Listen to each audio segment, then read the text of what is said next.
Morning, everyone. I'm Paul Waller. I'm Head of Research for NCSC Capability, NCSC being the National Cybersecurity Centre. One of my roles is running our internal research teams, but I'm also significantly involved with our outreach to academia, and so I'm very happy to be presenting here this morning. It's great to see such a great mix of research and talks and culminations of big projects being presented. Always keen to encourage that, and my aim being here today is to give you a little bit of a flavour of the kind of research that we do inside the NCSC, which is obviously something I'd be delighted to see people get more involved in this group. I think there's a bit of time for questions at the end, but I'm going to kind of race through at a top level the sorts of things we get involved in and the kinds of things we do. And hopefully you can see how that ties in with some of the work that you've been doing and that's been presented here today. So NCSC has a number of business units. Quite a lot of our technical resource goes into what we call operations, which is things like incident response and threat analysis. Our more strategic technical work comes under capability, which is where I work, looking at things like consultancy work we do across government, delivery of the systems NCSC relies on to provide the services it provides, and also research, which is me, and that's why I'm here.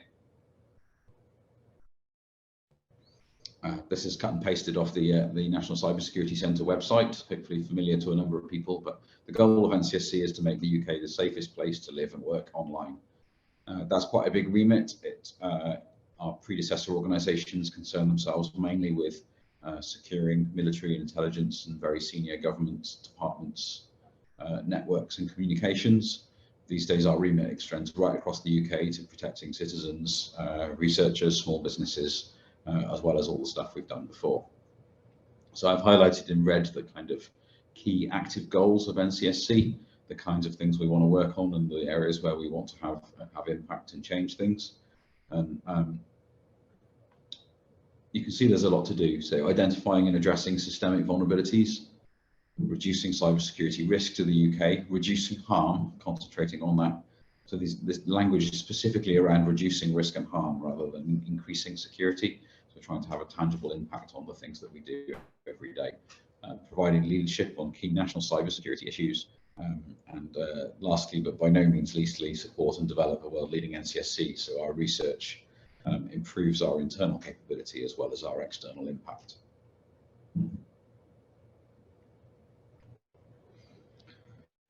So when I talk about research, I tend to break up the kinds of work that we do into three distinct brackets. So the impact and influence is kind of the top level strategic work that we do to design or propose a new approach, a new intervention we can use to keep the UK safe online. That might be a service, it might be a piece of legislation or policy, it might be some guidance and a corresponding information campaign to ensure that the guidance we would like to get out actually lands with impact around the UK in the areas where they need to read it.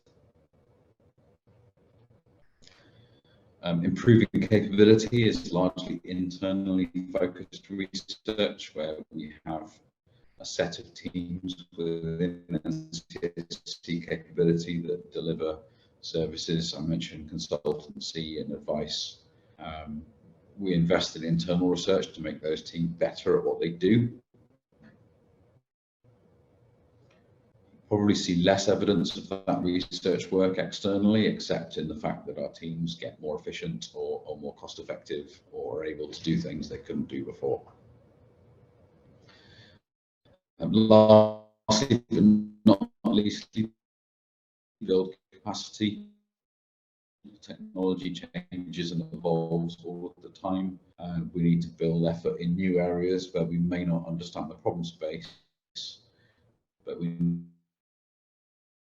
need to define those problems and understand what our role should be and the kinds of influence we can offer over time. So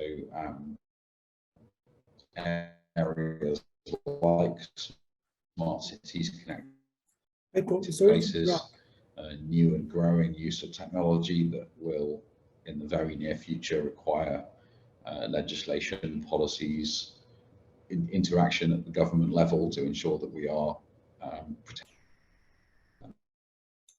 Paul, sorry to interrupt. I think we have some audio issues. Can you hear us well, for instance? We do hear you with interruptions.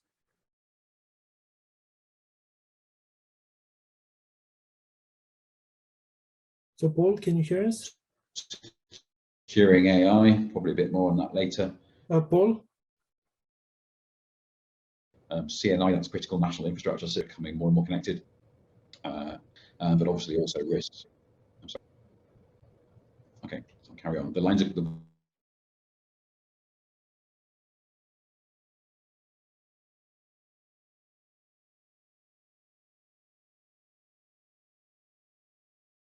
boxes across the bottom, I'll come back to in a little bit. Somebody have a question, or should be on mute. We're in an area of expertise for. Hello? Paul, we have bad connection. We hear you with I can't hear you. Is it my connection? Yes. Can you turn off the video? Maybe that will help. Okay, I've got your message. I will stop the video. Okay, so now it looks okay. So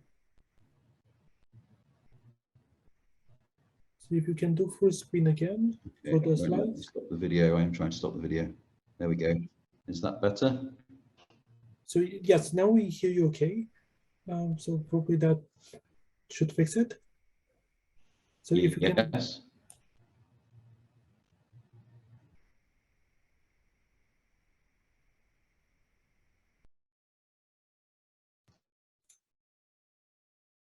So Paul, can you hear me?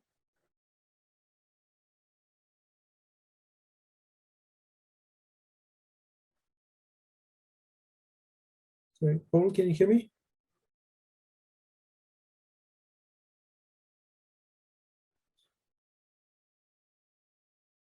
Okay, so we do. Paul has a very bad connection. So first of all, can anyone confirm on the chat that they can hear me? Just to check that it's from Paul's side. Okay, good. So.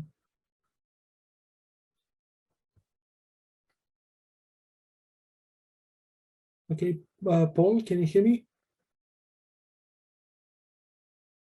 Hello. Yes, now I can hear you. See, you have a bad connection. Okay. So you did turn on the video. So if you can screen share again, try to see if. I can barely hear you. Okay. So I think it's from your side because you have bad connection. We hear you with interruptions.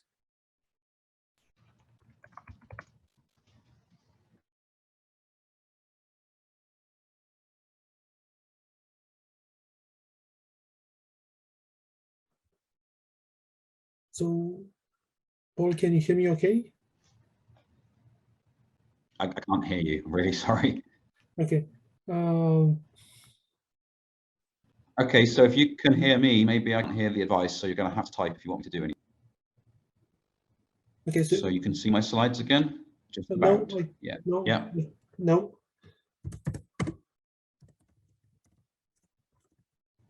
So you should be able to see my slides. I have to put something in the messaging system if I'm just that we are looking at. Public domain, if you want to have a look. No doubt some of you will be. I'm sorry, Catalin, I can't hear you, but everyone else seems to be hearing fine. Your lips are moving in your video, but I can't get. Oh, there's no. Okay, so no slides. So we did hear you audio, so that's okay. But when you screen shared, it got blocked. Yes, so now we see. Okay, so I'm just going to show the slides like that so that I can also see the messaging, because otherwise I can't tell. Okay, good. So I'll mute myself and allow you to continue. Okay, oh, I see.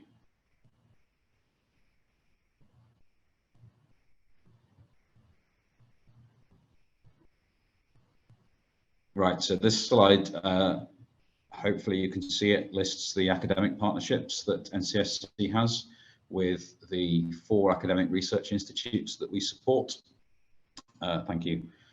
All of those have their own public-facing web pages, and you can go and look them up if they're in fields that are interesting to you.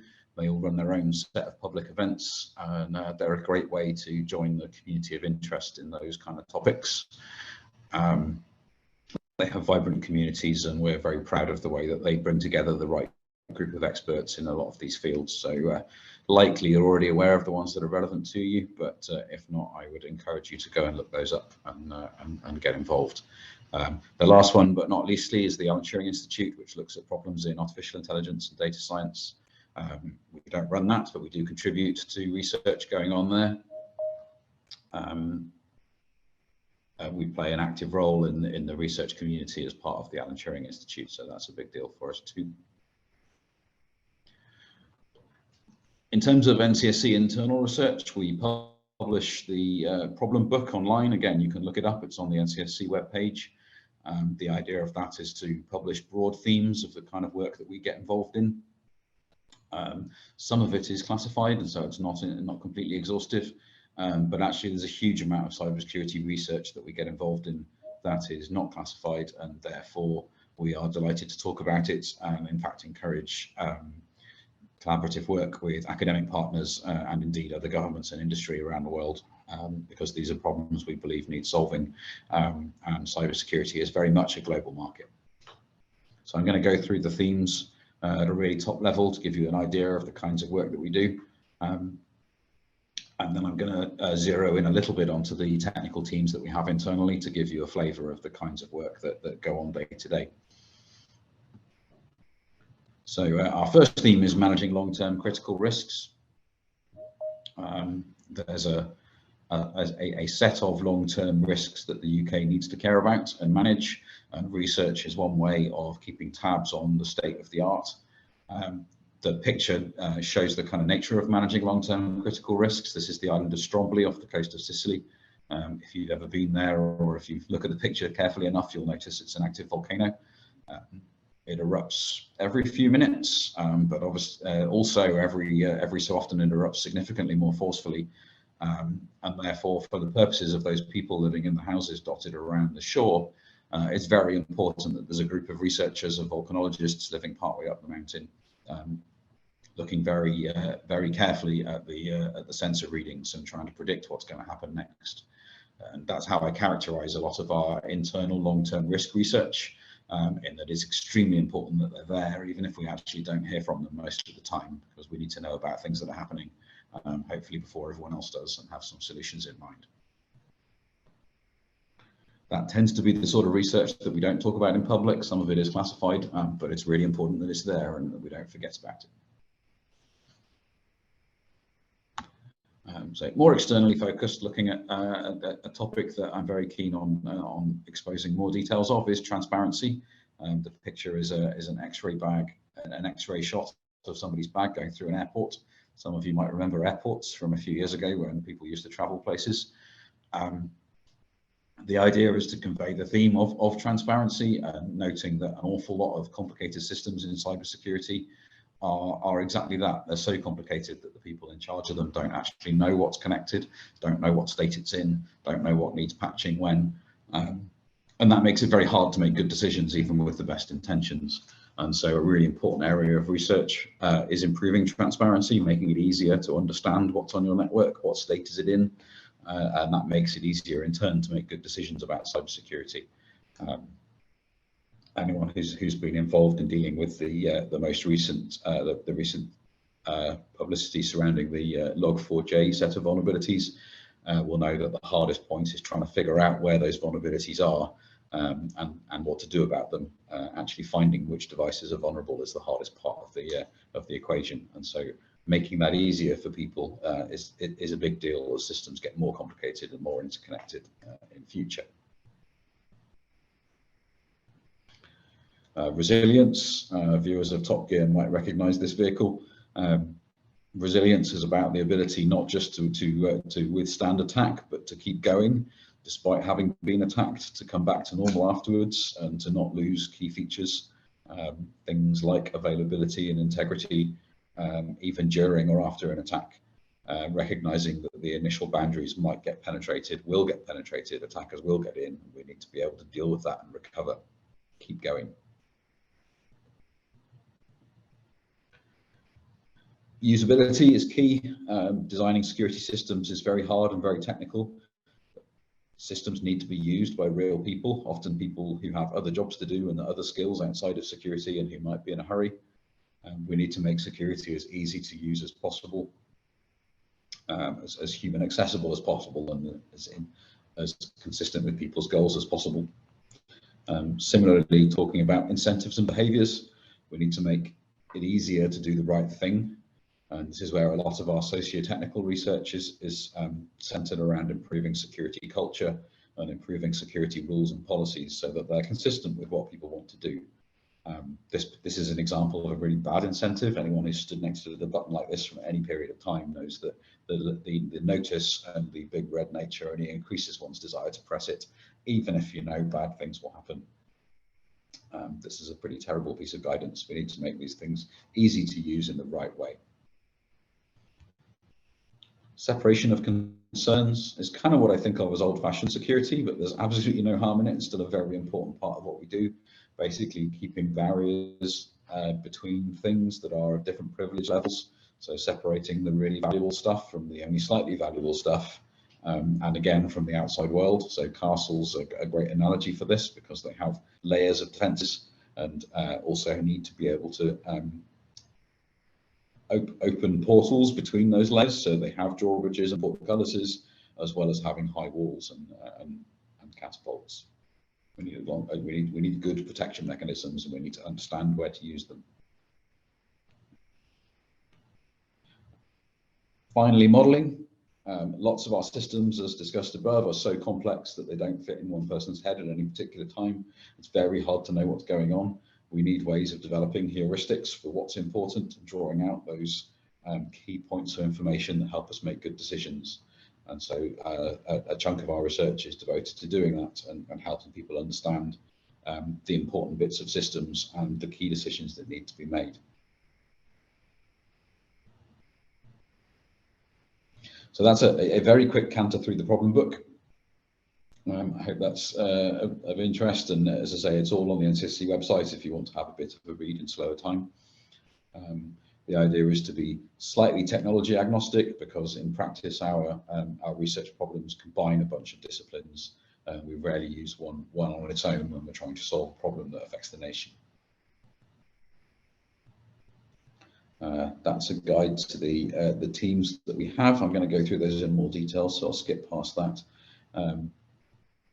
Here's an example of one of the teams that works for me in NCSC capability research. stsg stands for Socio-Technical Security Group, and is about digging into some of those problems I discussed earlier around behaviours and culture and how we implement security policies and rules and in technologies in such a way that they are usable by people, because most systems do at some level get used by people, and people are in a hurry, need to do their jobs. Understandably, security isn't always top of their agenda, and so we need to help them do the right thing. And as such, stsg reaches out significantly across academia, so risks in particular, the Research Institute into Socio-Technical Cybersecurity. Actually, much of our academic interaction has a human element, and so stsg get involved with that, and also heavily involved with our own outreach into government policy making. And trying to make sure that our technology guidance is as accessible and usable as possible. So the left column of this is the kind of interactions that the particular group has. The second one is the broad organization into the sub-teams. And then we look at the type of outputs and the type of impacts that the team has. So we're looking to influence national policy, to make national policy more technology aware, more people aware, and get the best outcomes for security.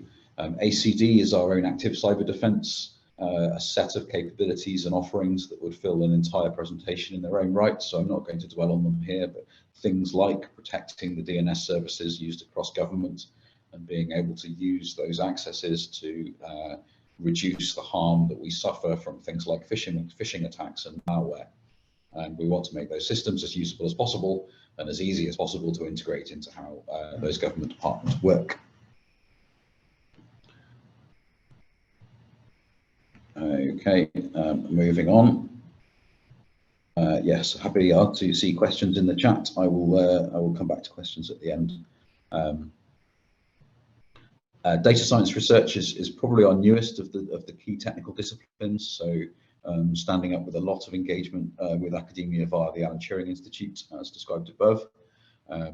We work with other data scientists across GCHQ and DSTL and partners internationally around the world. We're still standing up this team, but there's a lot of data available to us and a lot of insights that can be generated. So we are excited about the capabilities and the kinds of insights we can have as a result of that. That in particular is the team that hosts our research into securing AI. So as more bits of government and the UK start to use machine learning and automated decision making, we need to understand what are the threats to that from people who would do us harm and what we need to do about it policy-wise. Engineering research typically looks very deeply at the hardware we use for our most classified communications and systems. So engineering extends right down into the physics of semiconductors in terms of how they can go wrong and how those faults can harm our security and how we can mitigate them to build more resilient systems. We do a lot of work with partners in the intelligence and security community, Ministry of Defence. I've got DSTL there. The Defence Science and Technology Lab, and our guidance extends into international partners in NATO in terms of how we protect devices and how we need to secure those critical systems from things like side channel attacks, physical tampering, and provide the kind of resilience necessary to protect our most sensitive communications. Vulnerability research is generally looking at vulnerabilities in software and how they might be exploited and how the UK might be vulnerable to them.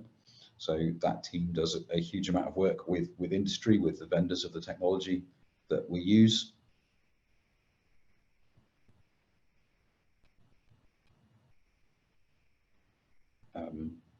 Oh, have I stopped sharing? I think I've stopped sharing, my apologies. I think it does that every time I touch the screen outside of my slides.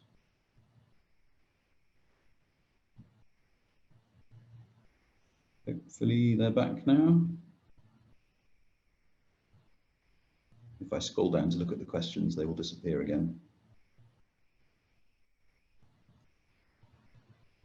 Okay, so I've got one more slide on cryptography research, which again talks about the fundamental research that team does into things like post-quantum cryptography, into the foundations of the algorithms we use across the nation for classified communications, but also around the economy, on the internet and elsewhere, understanding the long-term risks that would be realized if there were any concerns with any of those cryptographic algorithms and techniques, designing better ones for us to use in the UK.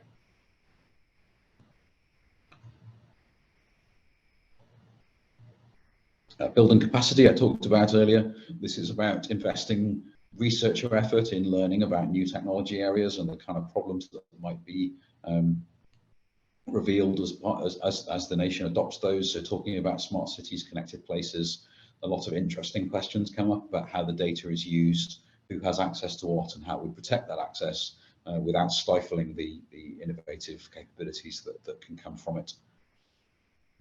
Similarly, in systems that protect our critical national infrastructure, we want to take advantage of new technology, but we also need to be resilient.